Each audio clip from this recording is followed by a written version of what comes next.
Hey guys, you're watching another episode of A to Geeks. I'm Kira and today I'm going to be talking to you about The Invisible Man.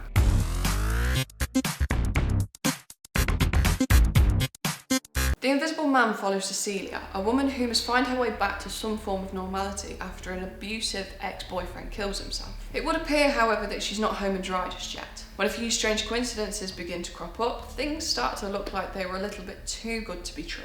Well, it looks like the incredible age of horror that we're in at the minute has still got plenty of momentum behind it. The Invisible Man is an absolute masterclass on how to get inside your audience's head right from the off. It takes what is ultimately a very simple premise but nails pretty much every element of it, resulting in what is a very taut psychological horror that has got people's tongues wagging, and quite rightly so. I think it's fair to say that much of the film's success hinges on the strength of its protagonist. I mean, it was all eyes on Elisabeth Moss here. If she's not on top form, then suddenly this becomes a very different conversation. Fortunately though, for everybody involved, that is not the case, I'm pleased to report. As an actress, she gives you everything that you could possibly want. I think one reason why the film manages to get so far under the skin is that it's so easy to see yourself in Cecilia's position. Moss plays it in such a way that you can't imagine that you would respond to the situation any differently, which in effect makes her the doorway for the film to get inside your head. One of my favourite parts of the film was the opening scene. It set the tone and the kind of stakes we were going to be dealing with here straight away.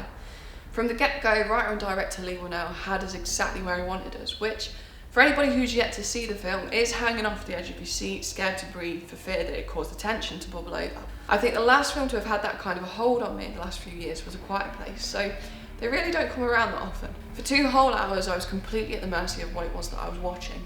I remember plenty of moments where I was holding my breath, and I can also recall one scene where I full on gasped, mouth dropped open and everything, because I just didn't see what happened coming. This is a perfect example of how much of a physical ordeal cinema can be when all of the elements, the writing, performances, cinematography, the sound and the score, when all of those elements are in the director's hand and they've got total control over them, it is fantastic. It allows a film to grab you, and when the harmony of all of those things is maintained throughout, you will not be let go until the end credits roll. If I had to be picky, and of course I have to be picky, there is one small issue that I had with the film. My problem slightly contradicts what I just said, because for how merciless the film was throughout in the way that it drew you in and grabbed you right at the start and then didn't give you back until it was really ready to, it did feel like it could have just been tightened up slightly.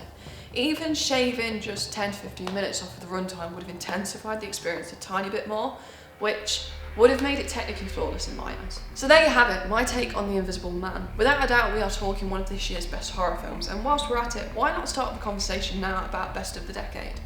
It's early doors, but I do think this one's got the legs. Elisabeth Moss is excellent. Inevitably, she will be done dirty when it comes to any kind of awards recognition, but at least we all know what a good job she did here, so that's really all that matters. And if you like to be a slave to whatever it is you watch, then this is an absolute must-see, because whilst it's on its theatrical run especially, you need to see it. There is no escaping it when it comes for you. If you've seen The Invisible Man and fancy sharing your thoughts, do pay a visit to our lovely comment section below.